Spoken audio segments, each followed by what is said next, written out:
안녕하십니까 성도 여러분. 안녕하세요. 오늘은 요한복음 17장 9절로 19절을 중심으로 해서 예수님께서 하셨던 마지막 기도의 모습을 함께 보도록 하겠습니다.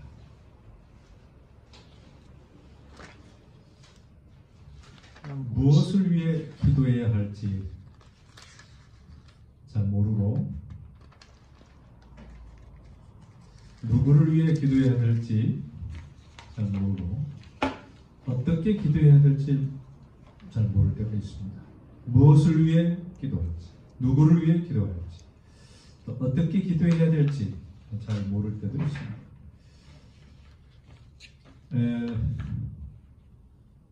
찬미가 445장에 보면 기도에 대한 좋아하는 찬미가 있는데요. 거기 가사를 보면 아버지여 나에게 기도하는 방법과 라는 말이 있어요. 기도하는 법, 어떻게 기도하는 건지를 좀 가르쳐 주십시오 라고 하는 기도였고요.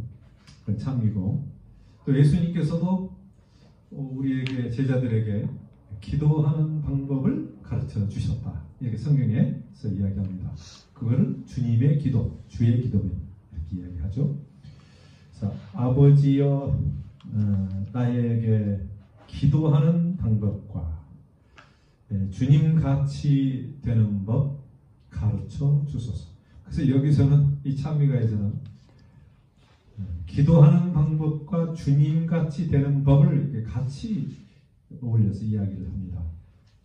저에게 기도하는 법인데 주님 같이 되는 법도 가르쳐 주소서.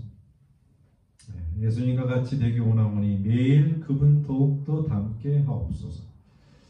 그래서 기도를 통하여 더 예수님을 닮아간다라고 하는 그런 찬미가 445장입니다.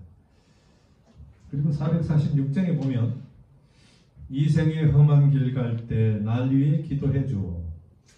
이거는 뭔가 좀 부탁을, 나를 위해서 기도해 달라고 하는 그런 부탁을 하고 있는 찬미입니다.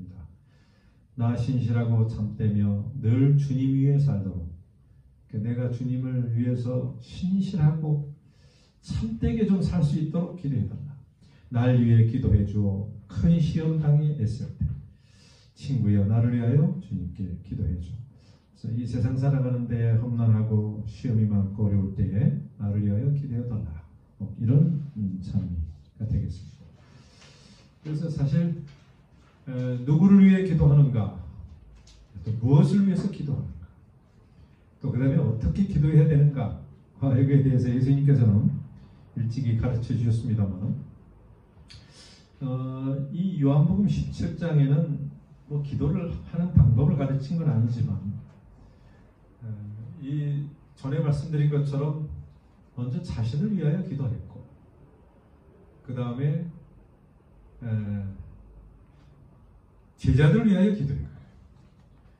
또 믿게 될 모든 자들을 위하여 기도하면서 세상을 사랑하시고 세상을 위하여 기도하시는 예수님의 모습을 보게 됩니다. 지금 여러분은 어떤 기도를 드리고 있습니까? 저는 여러분들에게 그렇게 한번 질문을 던져보고 싶어요. 어떤 기도? 누구를 위해 기도?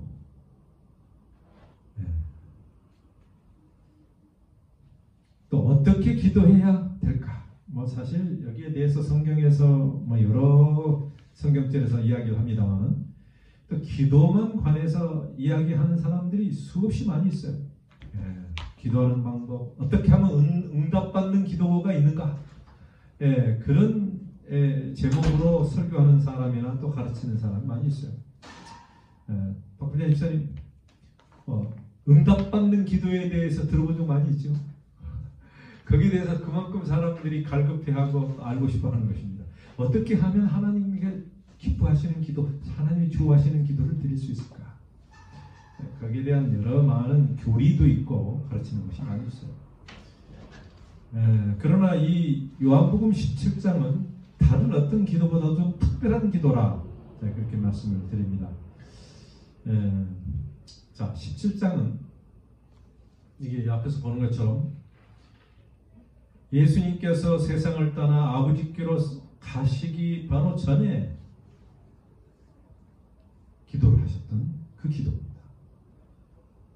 예수님이 많은 기도를 하셨어요?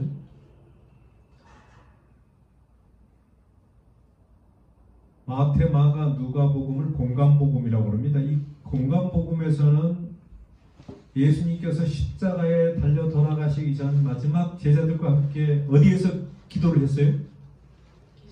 겟세마네에서. 우리 성경 퀴즈 하면 막 김준희 선생님 제일 빠르실 것 같아요. 예, 엄청 빨라요. 머리가 잘 돌아가요. 예, 그래서 이 겟세마네 동산에서 했던 기도가 마태, 마가, 누가 다 있어요, 없어요? 다 나옵니다. 그런데 요한복음에는 있어요, 없어요? 없어요. 겟세마네 기도에 대해서 없고, 대신에 요한복음 17장의 기도가 그 모든 것을 대신해서 우리에게 이야기하고 있습니다. 그러니까 예수님의 마지막 기도가 하나님이여 나를 뭐라고 기도했어요? 할만하시거든 이 잔을 내게서 지나가게 하십시오. 그러나 내 온대로 마옵시고 아버지의 뜻대로 온대로 하십시오. 이런 기도를 했잖아요. 그리고 뭐예요? 이마에 뭐가? 땀이 나는 것처럼 그렇게 피땀이 나는 건 아닐지 모르지만 어쨌든 그런 열정과 그런 어떤 중보의 간절함으로 기도를 드렸는데 요한복음 17장은 좀 다른 각도에서 이 아버지의 영광을 드러내고 나의 영광을 드러내고 바로 십자가가 바로 이 고난의 길이면서도 영광의 길이라고 하는 어떤 그런 차원에서 이야기를 하고 있는데 좀 다른 각도로 요한은 이야기해요. 왜냐하면 다른 그 공간복음하고는 좀 다른 차원에서 다른 각도로 이야기하는데 꽤 후에 쓰여져 있는 요한복음은 이 독자들에게 색다른 그런 예수님의 기도를 우리에게 중보의 기도를 보여주는 것입니다. 자, 첫 번째 그는 요한복음 17절 보면은 가장 맨 먼저 제가 조금 전에 말씀드린 것처럼 자기 자신을 위해서 기도하셨다. 1절로 5절에 보면 그렇게 나옵니다. 제가 그거 다 읽지 않겠습니다. 자기 자신을 위하여 기도했습니다.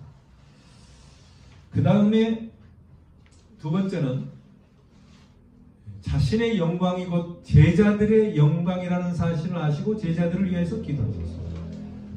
그래서 이 제자들을 위해서 기도하셨다. 그게 바로 오늘 보고자 하는 6절과 19절까지 있는 그런 말씀 중심이 되겠습니다. 나에게 영광이 곧 제자들의 영광이 된다고 하는 그 말은 바로 예수님께서 이 인류와 그 믿는 모든 자들을 대신해서 십자가에 돌아가시는 것이 바로 그들에게 유익이 된다라고 하는 어떤 그런 차원에서 이야기를 하고 있는 것이죠. 그 다음에 세 번째는 더 나아가서 후에 주님을 믿게 될 모든 성도들을 위해서 기도하신 게 20절부터 26절에 나옵니다. 그래서 20절, 26절에 이렇게 보면 내가 비옵는 것은 이 사람들만 위함이 아니요 또 저희 말을 인하여 나를 믿는 사람들도 위함이니 이렇게 해서 믿는 모든 자들을 위한 기도가 여기 포함되어 있습니다. 그래서 예수님의 이 기도는 특별한 기도인데 그것은 바로 오늘날 살고 있는 여러분과 저를 위하여도 기도를 했다고 합니다. 그리고 이건 중보의 기도 차원에서 친구를 위하여, 제자를 위하여, 다른 믿게 될 모든 사람들을 위하여 기도하시면서 지금 하늘 성소에서 우리를 위하여 기도하시는 그 예수님의 모습을 또 떠오르게 하는 것입니다. 그래서 예수님의 기도는 현재 진행형입니다. 그 기도가 기록되면서 우리 모두를 위하여 예수님께서는 항상 기도하고 계시는 그런 모습을 우리에게 보여주고 있는 것입니다.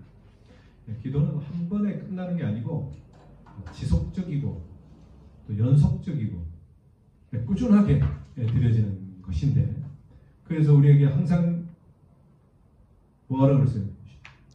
쉬지 말고 기도하라고 하는 그런 말씀도 여기 포함되어 있는 것이에요. 항상 기뻐하라. 쉬지 말고 기도하라. 범사에 감사. 이게 하나의 사이클처럼 이 세 가지가 함께 움직이는데 예수님께서도 그렇게 하신 것입니다.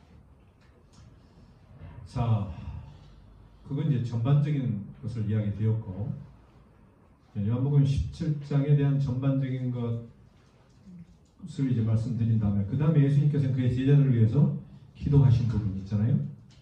그게 뭐 6절부터도 되고 좀 더 나가서 9절부터라고도 볼 수 있습니다. 자, 이 기도하신 거, 주님은 그들의 무엇을 위해서 기도하셨을까? 자, 예수님은 먼저 그들의 뭘 위해서 기도했어요? 안전을 위해 기도하셨다. 안전의 반대는 뭡니까? 불안전. 위험. 위험이 많이 있다고 하는 것을 전제로 하고 우리가 봐야 됩니다. 이 세상은 이 영적 싸움에서 위험한 곳이다, 이렇게 보면 돼요. 다른 말로 하면 떨어질 수도 있어요. 넘어질 수도 있고 실패할 수도 있다고 하는 걸 전제로 이야기하는 것이. 완전히 뭐 그리스도인이 된다고 해서 평탄대로를 막 이렇게 걷고 아무 문제가 없이 잘 해결된다, 이렇게 가르치지를 않고 안전을 위해서 기도했는데 그것은 항상 불안전하고 위험하다고 하는 것을 전제로 이야기합니다.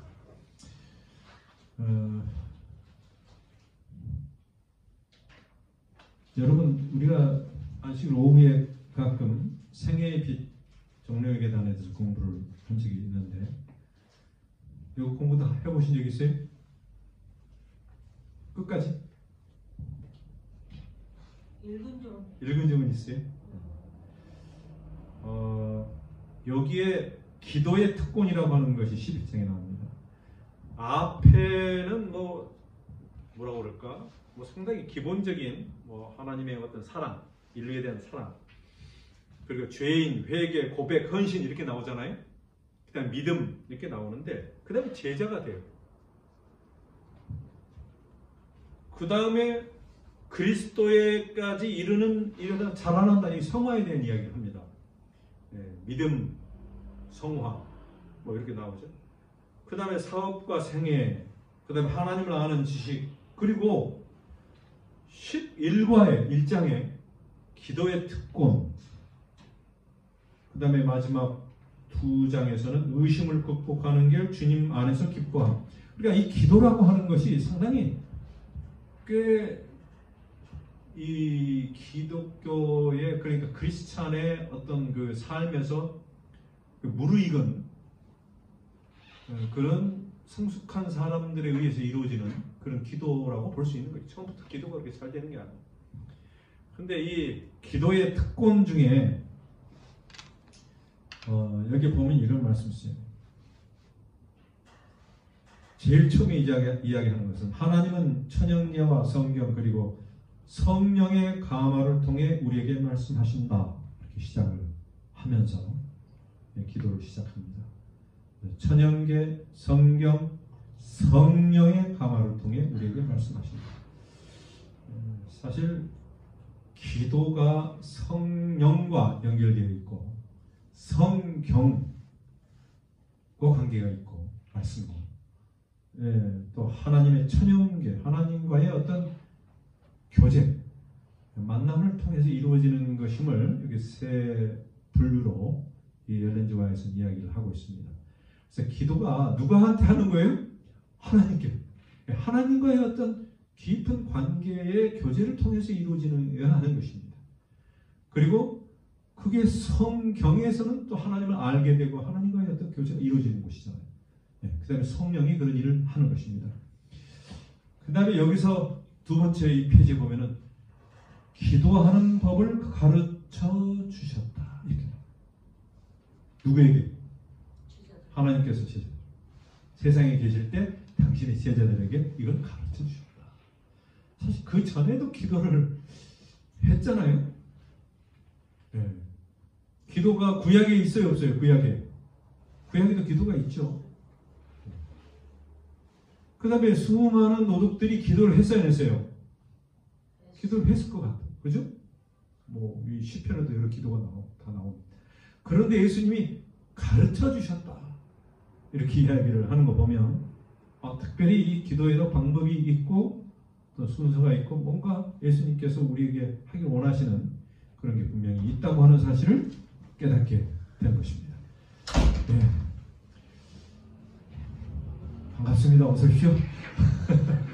네, 지금 장로님을 기도하고 있었는데 들어오십니다. 예. 그래서 이 기도의 특권 가운데서 기도하는 법에 대한 이야기를 하고 있는데, 제가 왜 이 말씀을 드리냐면, 여러분이 다 아시는 이 생애의 빛에 대한 엘렌 G. 화이트의 글입니다만, 여기서 우리는 하나님께서 우리의 기도를 응답해 주시도록 기대할 수 있다. 그리고 그러나 거기에는 우리가 반드시 이행해야 할 분명한 조건들이 있다. 이렇게.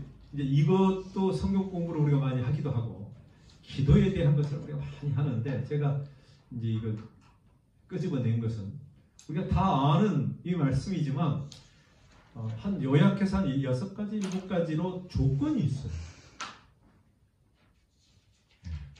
반드시 이행해야 할 분명한 조건들이 있다. 이렇게 이야기했거든요. 근데 제가 이거에는 나오지 않았습니다만, 첫 번째, 혹시 여러분이 공부하시니까 뭘 것 같아요? 잘 모르지, 이거. 봐도 기억이 안 나요. 저도 이거 보니까 기억이 나요. 그 조건들 중 첫째는 이렇게 얘기하죠. 그분께로부터 도움의 필요를 느끼는 것이다. 이게 가장 첫 번째. 생애의 빛. 생애의 빛에서 기도의 특권 11가 있습니다. 여러분 이제 보셔도 돼요. 네. 그분께서는 그분께로부터 도움의 필요를 느끼는 것이다 라고 하는 것이 가장 중요한 것입니다. 기도에서. 그래서 이거는 어떻게 보면은 믿음하고 관계가 있고요. 또 믿음도 뭐냐면 온전히 그분께 의지하는 거고요. 다 맡기고. 기도는 믿음으로 해야 된다. 이런 말씀이 있는데, 아멘. 바로 여기에서 주는 말씀이에요. 그래서 제가 다른 공부를 좀 하다가 이거 기억이 나가지고 이 책을 좀 여러분에게 많이 있으니까 좀 하고 그 다음에 넘어가야 돼요.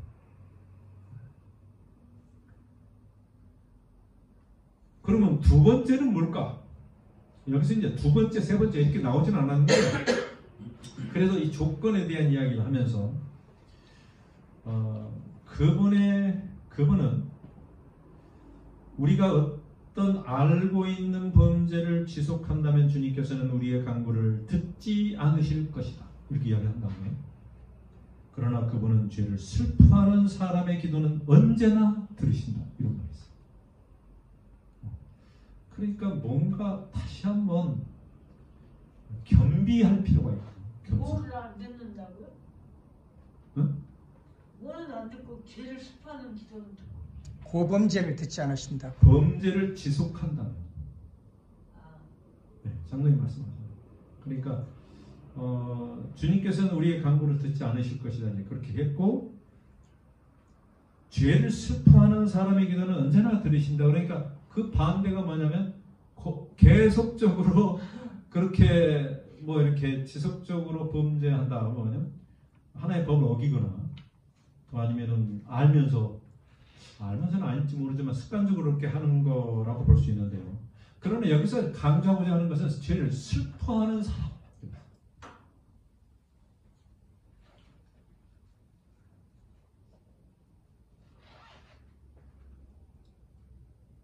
모든 고의적인 잘못이 교정될 때 우리는 하나님께서 우리의 기도를 들으실 것이라는 것을, 들어주실 것을 믿을 수 있다. 이렇게 이제 표현했어요. 그래서 기도는 결국 우리 마음에서 하나님과의 어떤 교제와 하나님의 음성을 듣고 하나님의 말씀을 듣고 또 아까쯤에 하나님의 성령의 음성, 그렇잖아요. 처음에 기도에 대해서 엘렌 G. 화이트가 탁 이야기한 게 뭐냐면 천연계와 하나님, 성경과 성령이라는 거죠. 거기에 의해서 뭔가 가마를 통해 우리에게 말씀하신다. 그렇기 때문에 그 음성을 함께 듣고 열려있는 마음으로 해야만이 기도가 될 것이다. 그래서 예수님이 우리에게 모본을 끼쳐주셨는데 그 모본은 뭐냐면은 겸손이고 아버지에게 전적인 의지하며 순종하는 마음이고 열려있는 마음. 그게 믿음이거든요. 믿음으로 드리는 기도였어요. 우리의 믿음의 오서란 말이잖아요. 믿음의 창시자 모본이십니다. 몇 개 더 말씀드리면, 그래서 세 번째는 같은 말이긴 한데 우리는 기도할 때 믿음이 또한 필요하다. 그랬어요. 성경 예수님은 무슨 말씀을 자주 강조하셨냐면 믿음으로 기도하면 다 이루는데 왜 믿음이 적은 자들아 뭐 이렇게 기도하느냐 이런 말씀을 종종 하셨어요. 그래서 믿음과 연결이 되어 있다고 하는 것입니다. 종합적으로. 자, 그 여러 말씀이 있는데 그거 다 설명할 수 없고, 그 다음에 다섯 번째는 기도에 대해서 있어서는 성실성이 응답의 조건이 되어 왔다 이렇게 이야기됐어요. 그래서 엘렌 지 화이트는 우리가 믿음 안에서 잘하고자 하면 언제나 기도해야 한다. 그리고 이 성실성이 응답의 조건이 되어 왔다. 이 faithfulness인지 모르겠어요. 성실성.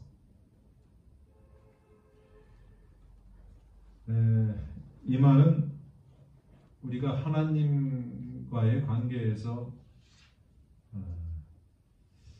항상 믿음으로 깨어있는 어떤 그런 자세를 이야기하는 것 같아요. 그 뒤에 성경절들 쭉 보니까 정신을 차리고 근신하여 기도하라. 아무것도 염려하지 말고 모든 것을 기도와 간구로 너희 구할 것을 감사함으로 하나님께 아뢰라. 뭐 이렇게 여러 성경절이 있는 거 보니까 우리가 이렇게 깨어있는 신앙, 항상 하나님과 연결하려고 하는 어떤 그런 신실한 마음으로 충성된 어떤 종처럼 믿음으로 기도하는 것. 그 기도도 그러니까 우리의 믿음이 어떤 살아있는 믿음, 깨어있는 믿음, 뭔가 활동하는 믿음, 어떤 그런 데서 기도가 그런 필요가 있다고 하는 것을 이야기하고 있습니다. 여섯 번째는 규칙적인 기도는 하나님과의 지속적인 관계를 유지케 해주고 주므로 하나님께로부터 오는 생명이 우리에게 흘러들어오게 해준다. 그래서 규칙적인 기도 그랬어요. 꾸준함. 우리의 신앙도 뭐예요? 좀 꾸준한 게 필요하다. 뭔가 지속적이다. 믿음도 뭐예요? 이거 뭐 흔들리지 않고 뭔가 좀 계속 이렇게 딱 서서 하늘을 우러러 보면서 뭔가 이렇게 살아있는 그런 모습을 이야기하고 있습니다. 자, 저는 이제 일곱 번째라고 말하기는 그렇습니다만 종합적으로 봤을 때 그 마지막 부분에서는 우리가 서로 힘과 용기를 주기 위하여 함께 모이지 않게 되면 우리는 축복을 잃어버리게 되고 하나님의 말씀의 진리가 우리 마음속에 별로 중요하지 않게 된다. 우리의 마음은 하나님의 빛과 정신을 잃게 되고 우리의 영적 생활은 건전하지 못하게 된다. 어떻게 하면? 함께 모이지 않게 된다. 이라고 하는 말을 썼어요. 함께 모이지 않게 되면 우리는 축복을 잃어버리기도 하고 말씀의 진리가 우리 마음속에 별로 중요하지 않게 여기기도 되고 우리의 마음은 하나님의 빛과 정신을 잃어버리게 되고 우리의 영적 생활은 건전하지 못하게 되고 또 다른 사람들부터 고립될 때 우리는 피차 간의 동정심을 잃어버리게 되고 이렇게 해요. 우리는 하나님께서 우리로 마땅히 하도록 계획하신 일을 하지 않게 된다. 그래서 함께 모이지 않으면 그렇게 된다. 우호적으로 될 때 우리는 다른 사람들을 동정하게 된다. 그렇게 되면 우리는 하나님을 섬기는 일에 더욱 강하게 된다.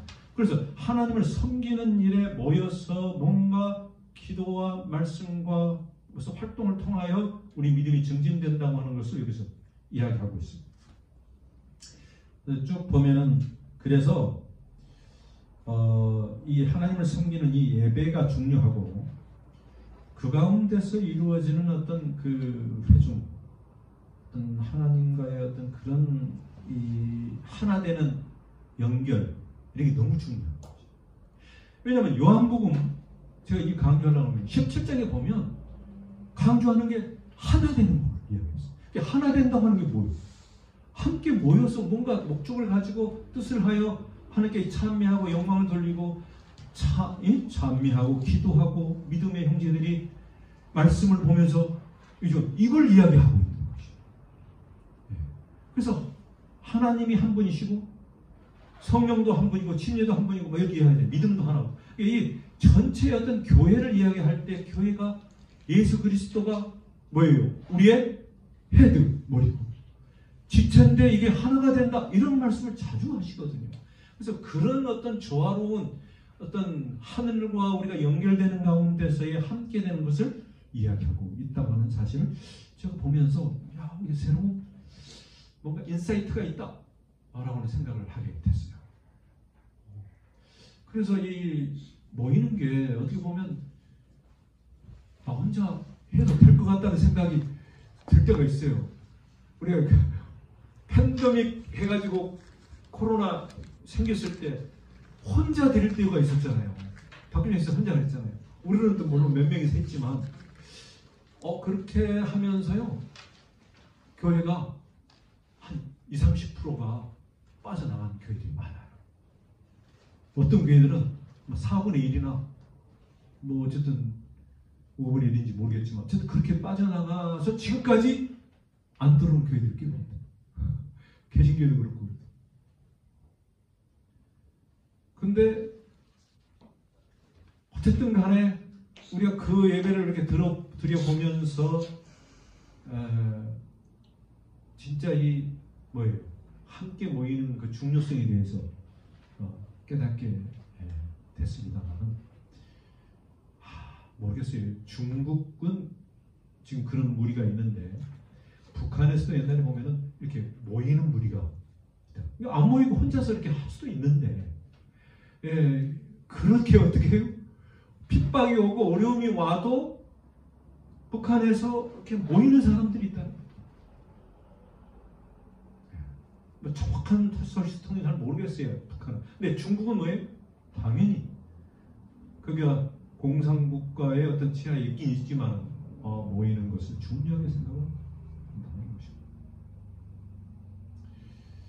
그래서 참 예수님 안에서 성령 안에서 하나님 안에서 우리가 하나가 되는 그리하여 함께 경배하고 찬양하는 그런 모습을 그 다음에 쫙 그렸는데 이걸 다 읽을 수는 없지만 이렇게 나와 있어요. 우리는 하나님의 사랑과 구원의 계획에 대하여 서로 이야기해야 한다. 서로 이야기해야 돼. 이렇게 함으로 그 말을 듣는 사람뿐 아니라 우리 자신의 마음에도 새로운 활기를 주게 될 것이다. 우리는 매일 우리 하나님 아버지, 하늘 아버지에 관하여 더욱 많이 알게 되고 그분의 은혜를 더욱 많이 받게 될 것이다. 우리는 그분의 사랑에 대하여 말하고 싶은 욕망을 갖게 되고 우리의 마음은 온화해지고 용기를 갖게 될 것이다. 우리가 하나님에 대하여 더욱 많이 생각하고 이야기하는 한편 우리 자신에 대해서는 더욱 적게 생각하고 이야기할 때 하나님께서 우리와 함께 하실 것이다. 여기 그 다음에 계속 하나님에 대하여 이야기하고 그분을 찬양하는 것을 즐겨해야 한다. 지금 여기서 예배에 대한 이야기를 하는 것 같아요. 찬양, 이야기라고 하는 게 뭐 그거잖아요. 주제가.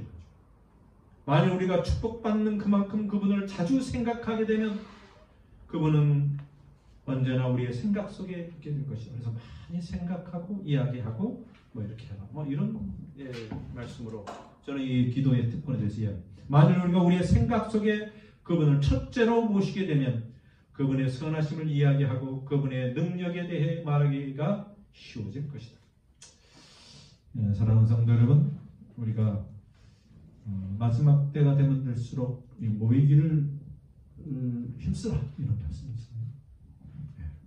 우리가 어떤 면에서 자주 모일 수는 없지만 특별히 이 안식이라고 하는 그런 특별한 시간 가운데서 공간 가운데서 하나님과의 교제, 또 성도들 간의 교제를 통하여 하나님께서 주시고자 하시는 놀라운 축복이 거기에 숨겨 있다. 그렇게 포함되어 있다. 저는 그렇게 생각을 합니다. 자, 오늘 그래서 제가 이 요한복음 17장에는 어떤 면에서 보면은 이것은 하나의 예배예요. 전체 어떤 우주에 하늘과 땅과 바다와 이 모든 것을 만드신 창조주 하나님을 경배하는 이 안식일, 거기에 따라서 모두가 하나로 하나가 되어서 이렇게 경배하고 찬양하는 하나님께 영광을 돌리는 어떤 그런 모습이 여기에 그려져 있다고 하는 것을 말씀드립니다. 자, 그래서 기도라고 하는 것은 이 우리의 생명과도 같은 상당히 중요한 것인데 따로 떼어놓고 생각하면 안 된다고 하는 것이 기도를. 기도는 하나의 경배와 찬양과 말씀, 이 모든 것이 다 하나가 되면서 이루어지는 것입니다. 그래서 첫 번째는 예수님 먼저 그들의 안전을 위해 기도하셨다. 그 말은 다른 말로 말하면 17장을 다시 한번 좀 보세요. 그럼 보면은 6절에 세상 중에서 내게 주신 사람들에게 내가 아버지의 이름을 나타내었나이다. 저희는 아버지의 것이었는데 내게 주셨으며 저희는 아버지의 말씀을 지켰나이다. 이게 상당히 그 중요한 교리적인 말씀이 거기 있어요. 세상 중에서 내게 주신 사람들에게 내가 이 전체 이 온 인류를 향하여 기도하는 그런 모습을 보게 됩니다. 그래서 내게 주신 사람들에게 내가 아버지의 이름을 나타내었다. 그 다음에 그들은 아버지의 것이다. 그리고 내게 주셨다. 그래도 뭐라고 하냐면 그들은 뭘 지켰다고 그랬어요? 아버지의 말씀을 지켰나이다. 이렇게 7절에 보면 지금 그들은 아버지께서 내게 주신 것이 다 아버지께로부터 온 것인 줄 알았나이다. 그래서 그게 가장 중요한 포인트예요. 예수님이. 이게 나 스스로가 한 게 아니고 아버지로부터 왔다. 나는 또 아버지로부터 온 자다. 8절에 나는 아버지께서 내게 주신 말씀들을 그들에게 주었사오며, 이제 예수님이 주신 게 뭐냐면 말씀을 그들에게 주었다. 그 다음에 그들은 이것을 받고 그래요. 이것이 뭐예요? 말씀을 받는 것이다.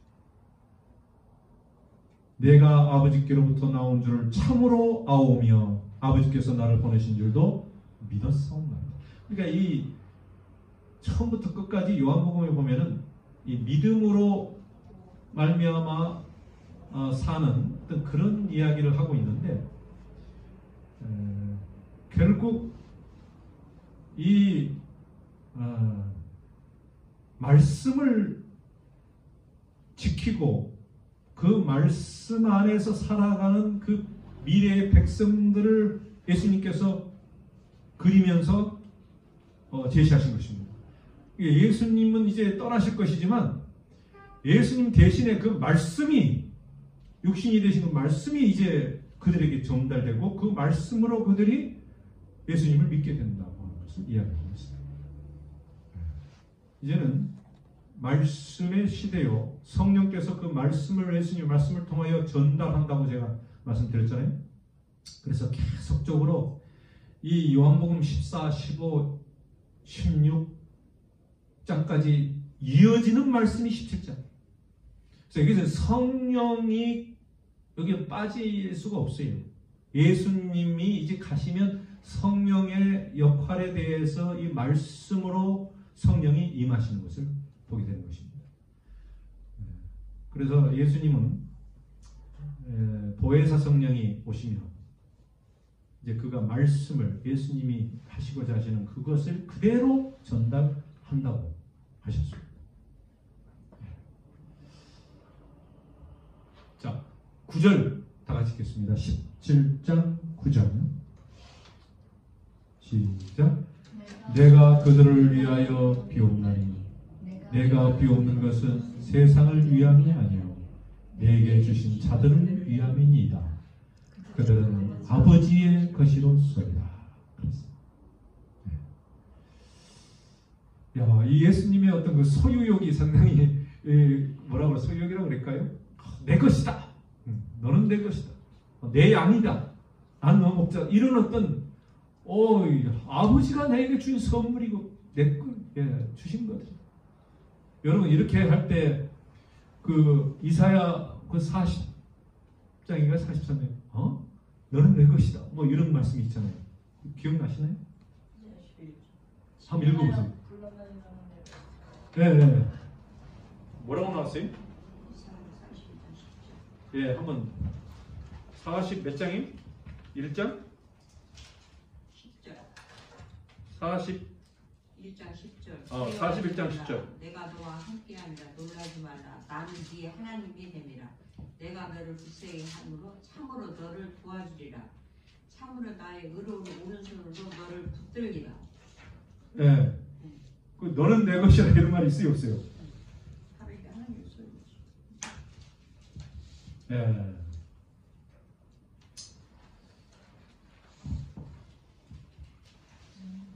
내 것이다. 이게 가슴이 나온 게 있는데. 예, 뭐 그런 말씀 어디에 있는데. 네.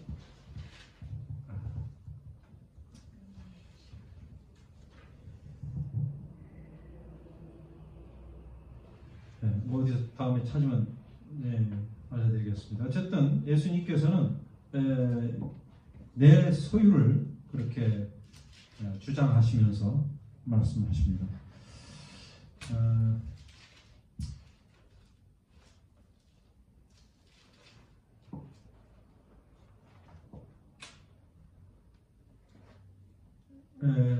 예.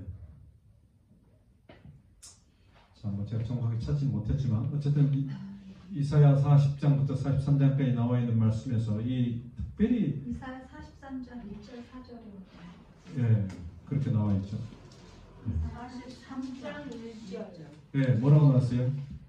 너는 내 야곱아 43장 너를 창조하신 여호와께서 지금 말씀하시느니라. 네. 내가 너를 이스라엘 너를 지으셨으니 지으시며 너는 내 것이다. 말씀하시느니라. 너는 두려워 말라. 43장 1절 소가에 끝에 내가 너를 진노하여 불러다니 너는 내 것이다. 예, 그렇죠. 너는 내 것이다. 이 1절 끝에 그렇게 얘기합니다. 내가 너를 지명하여 부른다니 너는 내 것이다. 내가 너를 부른다. 사실 이 같은 말씀이 여기서도 보면 그 말씀과 볼 때 하나님께서 내게 주신 내 것입니다. 아버지 것인데 내 것입니다. 이렇게 주장하는 것입니다. 그 구원과 관계된 것이고, 그래서 하나님께서 남은 백성들에게 말씀하신 약속이라고도 볼 수 있습니다. 그 말 들을 때 여러분 어떻게 생각이 돼요? 얼마나 마음이 편안해지시고 확신이 생깁니까? 아니 그게 그때뿐만 아니라 예수님이 너는 내게 주신 자는 내 것입니다. 아버지의 것이요. 내가 이렇게 이야기를 하면 여러분 어떻게 생각이 들어요? 조금 뭔가 confidence, 뭔가 신뢰가 되고 좀 확신이 들지 않습니까? 그런 기도를 하고 계시는 것입니다. 하나님, 우리는 하나님의 소유, 하나님의 것입니다. 그 누구도 뺏어갈 수 없는, 그렇죠? 누구도 그 사랑에서 우리를 끊을 수 없는 그런 것이 그 로마서 8장에 나오는 것처럼. 자, 그런 귀한 말씀 10절에 자 시작. 내 것은 다 아버지의 것이요 아버지의 것은 내 것이온데 내가 그들로 말미암아 영광을 받았나이다. 이걸 아버지의 것과 내 것 이것을 이야기하면서 우리 믿는 자들을 이야기하고 있어요. 주신 자.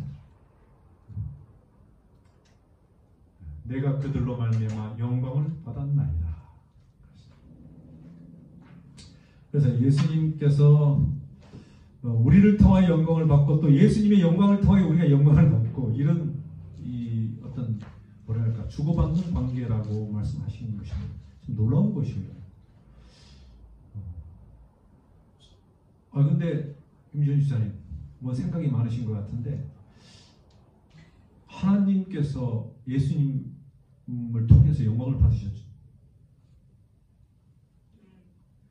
그러면 예수님께서 우리를 통해 영광을 받으실까요? 네. 그러면 우리가 어떻게 해야 영광을 받을 수 있을까요? 원하시는 순종하신 뜻이 뭘까요? 네? 순종. 순종. 예수님이 어떻게 순종하셨어요? 하나님의 뜻에 예수님은 죽기까지 그렇죠. 하셨는데 예. 그게 기야. 죽기까지 이 예수님이 영광을 하나님께 드리는 아버지가 영광을 드리는 것은 딱 하나예요. 십자가의 길을 선언을 가셨거든요. 지금 이번 주와 다음 주가 뭐예요? 고난주잖아요. 그런 거 우리 일반 기독교에서 많이 합니다. 지금 중요한 컨셉이긴 합니다. 그래서 이 부활, 죽음, 부활이 있기 위해서는 뭐가 있어야 돼요? 전체 죽음이 있어야 부활이 있는 거예요. 예. 그렇기 때문에 항상 우리는 부활만 생각하고 영광만 생각하고 살면 안 되고 고난이 함께 있어야 부활이 있고 죽음이 있어야 부활이 있는 것이. 예. 승리가 있기 위해서는 뭐가 있어야 돼요? 여러 가지 시련과 고통을 겪고 난 다음에 승리가 있는 것입니다. 그게 예수님의 어떤 공식이에요. 하늘의 공식이에요. 이 땅의 구원의 어떤 과정에 그렇게 하나님이 예수님을 통하여 짜놓은 것이에요. 그래 결국은 여기서 말하는 우리가 영광을 받았다고 하는 것은 뭐냐면 미리 우리가 어떻게 살 것을 이야기하고 있어요. 예수님의 십자가를 함께 지고 가는 것을 이야기하고 있어요. 네, 노크라스. 기가 막히게 시로 시작합니다. 그러면 이 답이 나왔어요. 영광을 위해서 우리가 해야 할 수 있는 그 아까 전에 기도에 대한 이야기도 했지만 기도가 결국에는 한이 자기를 비우고 겸손하게 의지하는 그 믿음의 가장 기본적인 것을 해야 되는 것처럼 우리도 진짜 예수님의 제자로서 참 제자의 어떤 모습으로 살아가려면 기도를 해야 되는데 그 기도의 컨셉 가운데가 뭐가 포함되어 있냐면은 완전히 자기의 십자가에 그 모습이 들어가 있다는 것이죠. 그래서 겟세마네에서 그렇게 기도하셨고 마지막 십자가 전에 기도하신 거예요. 기도는 바로 그 자기를 준비시키는 과정이고 그런 과정을 통하여 십자가를 길을 갈 수 있는 것입니다. 안 그래요? 예수님이 기도 없이 어떻게 겟세마네 동산 없이 십자가를 가실 수 있었겠어요? 완전히 어떤 걸 통해서 자기를 완전히 내려놓는 어떤 그런 경험을 통하여 십자가를 갈 수 있어요. 여러분 그 영광을 받기 위해서 우리가 하늘에 가기 위해서는 그런 과정 없이 가는 것은 너무 은혜가 싸게 먹히게 돼요. 예? 그리고 너무 하늘나라가 값어치가 너무 그냥 주는 것처럼 물론 은혜니까 그냥 주지만은 우리도 그 은혜에 보답하기 위해서 제자들은 어떻게 했어요? 계속 순교를 당합니다. 자기를 다 버려버려요. 그게 역사잖아요. 근데 우리도 그런 마음으로 살아가는 것을 이야기하고 있는 것입니다. 이제 사실 순교는 나이가 좀 먹으면 쉬울 것 같아요. 살만큼 살았는데 뭘 더 아까워할 게 뭐가 있냐 이렇게 생각하고 젊었을 때 순교하는 것이 더 가치 있긴 하겠어요. 그죠? 예수님같이 33살 네.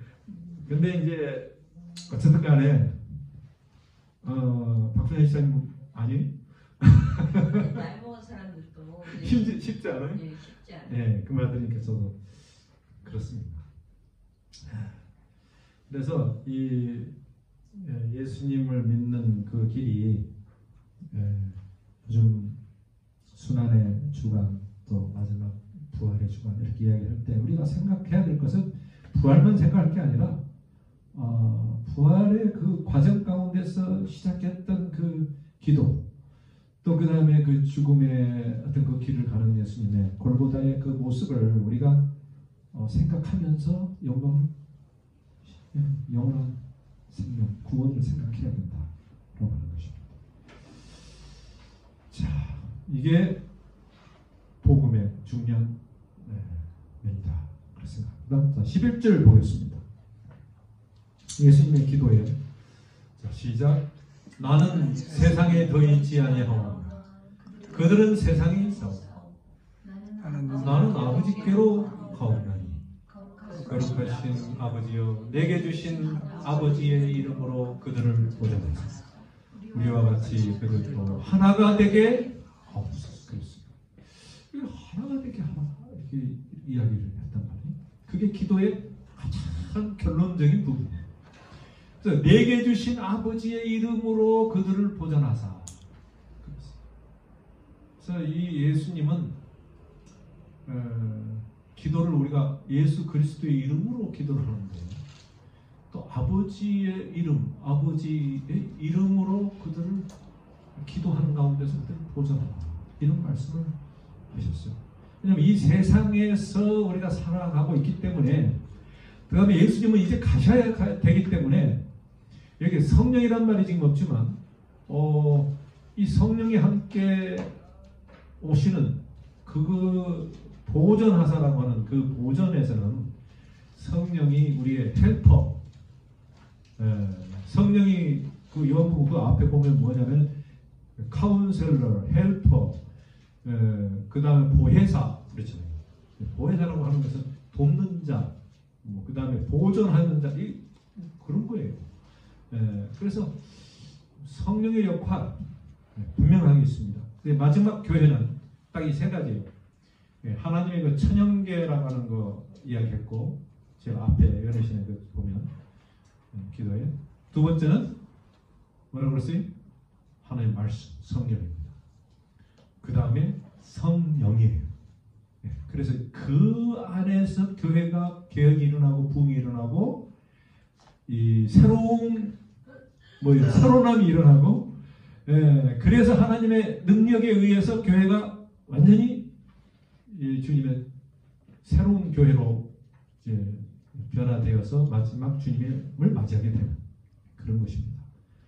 때문에 우리 안식일 재림교회가 가지고 있는 이 세천세의 기별과 이 기별이 딱 맞는 거예요. 그 안식일과 하나님의 계명, 말씀, 그 다음에 천연계의 이 모든 것을 통해서 창조주 하나님을 기억하고 살아가는 그런 교회를 이야기하고 있고, 더 나아가서 성령 충만하고 변화되고 안식일을 통하여 이 진짜 하나 되는 어떤 그런 경험을 통해 하늘과 연결되는 그런 삶을 살도록 하신 것이죠. 그게 안식일 기별 가운데서 다 포함되어 있는데, 그게 예배도 포함되어 있고 경배도 포함되어 있고 기도에도 포함되어 있는 것입니다. 그래서 다 연결이 되어 있어요.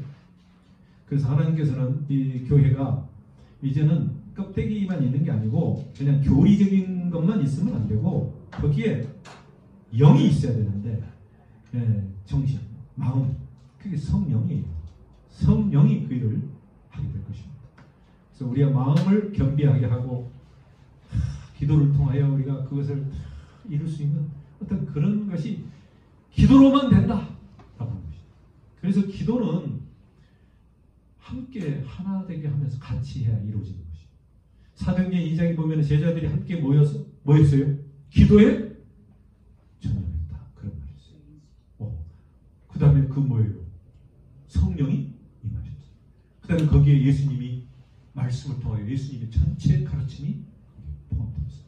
그러니까 그것이 조화를 이루면서 이 마지막 때도 그 오순절 다락방에서 일어났던 그런 놀라운 역사가 이루어진다고 하는 것을 우리는 믿습니다. 그래서 엘렌 G 화이트께서도 그런 차원에서 이야기하셨을 거라고 생각해요. 이게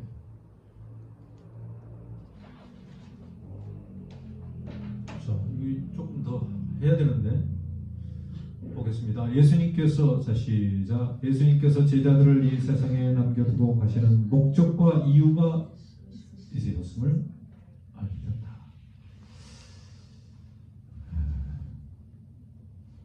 시간이 다 됐어. 그럼 다음에 할까요? 아니면 좀 더 할까요? 키포인트를 적어주고 끝내시죠. 오늘의 키포인트. 오늘 아까 지금 키포인트 지금 끝나고 지금 새로운 걸 자, 어쨌든 좀 하다가 그냥 멈출게요. 30분에 멈출게요. 세상에 남겨두고 가시는 목적과 이유가 있었다.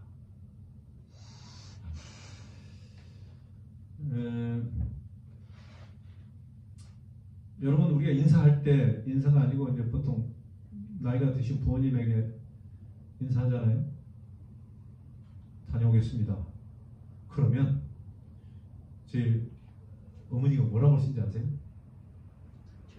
조심해. 근데 그 어머니가 이제 저는 이제 청년 때 그랬지만 지금 만약에 살아 계신다 그래도 어떻게? 똑같아요. 그 변하지 않아. 부모가 자식에게 원하는 건 안전이. 내가 보니까 행복이겠죠. 그 어떤 것보다도 안전이에요. 특히 한국 분들은 뭐요? 불안해가지고 자기들도 불안. 안전하기를 바랐던 것 같아요. 다른 나라도 마찬가지라 생각이 되는데 예수님도 내 생각에 약간 그런 것을 하셨어요. 자, 그래서 주님이 그들을 위해 기도하실 수밖에 없었던 이유는 뭐 같아요? 그들이 세상에 있었기 때문에 그렇단 말이에요. 그렇잖아요. 나는 가는데 그러니까 뭐가 불안한 거예요. 나 놓고 가는 게 불안해요. 왜냐하면 예수님은 뭘 아셨냐면 이 영의 세계에 사탄의 존재를 잘 아시잖아요. 그리고 거기에서 죄가 들어오고 이게 유혹, 사탄이 얼마나 강한지도 알고 다 알기 때문에 불안했다기보다도 안전을 위해서 기도하셨다는 거죠. 왜냐하면 다른 말로 말하면 우리도 그렇게 조심하라고 말이에요. 조심하라고 하는 경고를 주신 것이에요. 자, 안전은 뭐예요? 무슨 욕구예요? 본능적인 욕구입니다. 네. 그래서 우리 기도할 때도 하나님 우리를 잘 안보하여 주시고 기도해요. 안전히 보여요.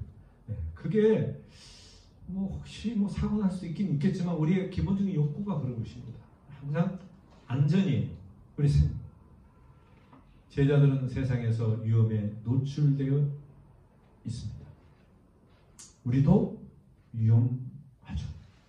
자, 그래서 12절에 이렇게 이야기합니다. 시작.